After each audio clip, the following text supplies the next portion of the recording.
दोस्तों, मुझे पता है आप सब लॉकडाउन में बोर हो रहे हैं, तो मैं आपकी बोरियत दूर करने के लिए लाया हूँ hello app, India's leading social media platform. Hello app पे आपको मिलेंगे trending news, funny, educational, cooking, dance और भी बहुत सारे वीडियोस। इसके अलावा latest updates of your favourite celebrities. तो देर किस बात की है, अभी डाउनलोड करो हेलो ऐप और करें अपनी बोरियत का खात्मा। कामचोर देवरानी। एक बार की बात है, सुषमा अपने पूरे परिवार के साथ खुशी खुशी मोहन नगर में रहती थी। उसकी दो बहुएं थी, पल्लवी और शिवानी।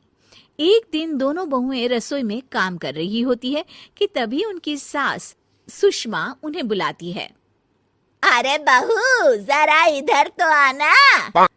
शिवानी, जरा जाकर देखना सासू माँ क्या कह रही हैं। दीदी, आप ही देख लो ना जाकर, आपको भी तो सुनाई दे रहा है। अरे मैं आटा गूंद रही हूँ ना, तुम चली जाओ। हाँ, तो मैं भी तो सब्जी काट रही हूँ ना दीदी। अरे बहू, जल्दी आओ। उफ़ो, ये तो जाएगी नहीं। मैं ही जाकर देखती हूँ कि क्या करना है। पल्लवी सुषमा के कमरे में जाती है। जी मम्मी जी, क्या हुआ? शाम को घर पर कुछ मेहमान आने वाले हैं, तो तुम अच्छा सा खाना बना लेना बहू। ठीक है मम्मी जी, आप बता दीजिए क्या क्या बनाना है और कितने लोग आ रहे हैं। सुनील की मौसी जी और उनका पूरा परिवार आ रहा है। कुल मिलाकर 3 लोग और हमें मिलाकर हुए 9 लोग। तो अभी से ही तैयारी करना शुरू कर दो। और हाँ, घर की सफाई भी कर देना, हाँ, अच्छे से। जी मम्मी जी, सब काम हो जाएगा, आप चिंता मत कीजिए। पल्लवी शिवानी को घर में मेहमान आने वाले हैं इसके बारे में बताती है। क्या? 9 लोगों का खाना बनाना होगा, घर की सफाई करनी है? बाप रे! सासू माँ ने तो हमें घर की नौकरानी ही समझ कर रखा है। ऐसा नहीं बोलते शिवानी, हम इस घर की बहू हैं और घर के काम करना हमारा फर्ज है। दीदी तो है ही सासू माँ की चमची, जब देखो सासू माँ सासू माँ। मैं तो इतना सारा काम नहीं करने वाली।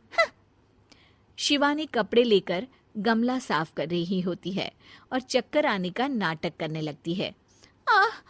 मेरा सर चकरा रहा है। तभी वहां पल्लवी और सासू माँ जाते हैं। अरे बहू, क्या हो गया तुम्हें? मम्मी जी, बहुत तेज सर में दर्द हो रहा है।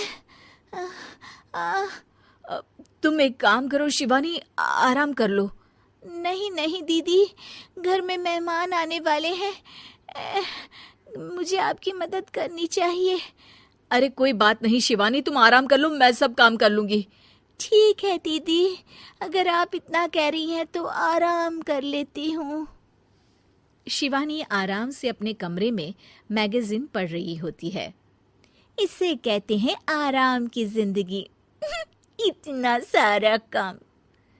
चलो, सारा काम खत्म हो गया, शिवानी को देख आती हूँ। शिवानी अपने कमरे में ईयरफोन में गाने सुनते सुनते सो जाती है और उसके साइड में मैगजीन भी रखी होती है। पल्लवी वहां आ जाती है और वो सब देखती है।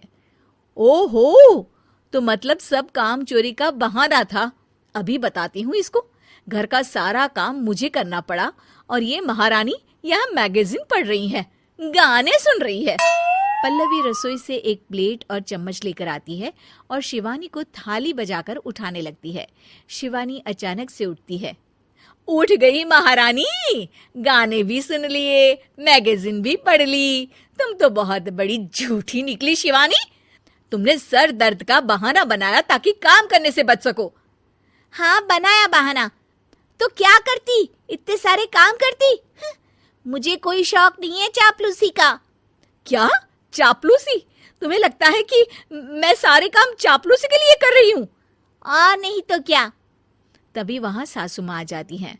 अरे बहू, वो लोग बस आने ही वाले हैं, तुम तैयारियां कर लो। जी सासू माँ, तुझे तो मैं बाद में देखती हूँ। सब खाना खाने बैठते हैं और खाना शुरू करते हैं। तभी सुनील की मौसी बोलती है। वाह भाई वाह, खाना तो बहुत ही अच्छा बना है सुषमा जी, एक एक चीज में क्या स्वाद है। ये सुनकर शिवानी मुंह बना लेती है। उसे अपनी जेठानी की इतनी तारीफ रास नहीं आती। आपकी बहुएं तो बहुत ही अच्छा खाना बनाती हैं। हाँ, बनाती तो दोनों ही अच्छा है, पर आज ना ये सारा खाना बड़ी बहू ने बनाया है। छोटी बहू की तबीयत ठीक नहीं थी, सो इसलिए। मानना पड़ेगा सुषमा जी, आपकी बड़ी बहू तो बहुत ही गुणवान है। पल्लवी की तारीफ सुनकर शिवानी को जलन होती है। पल्लवी ये सुनकर खुश हो जाती है और शिवानी की तरफ देखकर उसे चिढ़ाती है। कुछ देर बाद मेहमानों के जाने का वक्त हो जाता है। मौसी जी सबके लिए उपहार लाई होती है। वो सबको शगुन के पैसे देती हैं और अंत में पल्लवी के पास आती है। तुम्हारे लिए शगुन का लिफाफा तो है ही, पर बहू तुम्हें एक और उपहार भी मिलेगा इतना अच्छा खाना बनाने के लिए। मौसी अपने सोने के कंगन निकालकर पल्लवी को पहना देती है। ये लो, ये मेरे मनपसंद कंगन है, अब से ये तुम्हारे हुए। धन्यवाद मौसी जी। ये देखकर शिवानी तो पूरी तरह से जल जाती है और गुस्से से रसोई में चली जाती है। तभी वहां पल्लवी आ जाती है और उसे अपने कंगन दिखाने लगती है। देवरानी जी, अब आपका सर दर्द ठीक तो है ना? मुझे लगता है कि अब सर दर्द शुरू हो गया होगा आपका।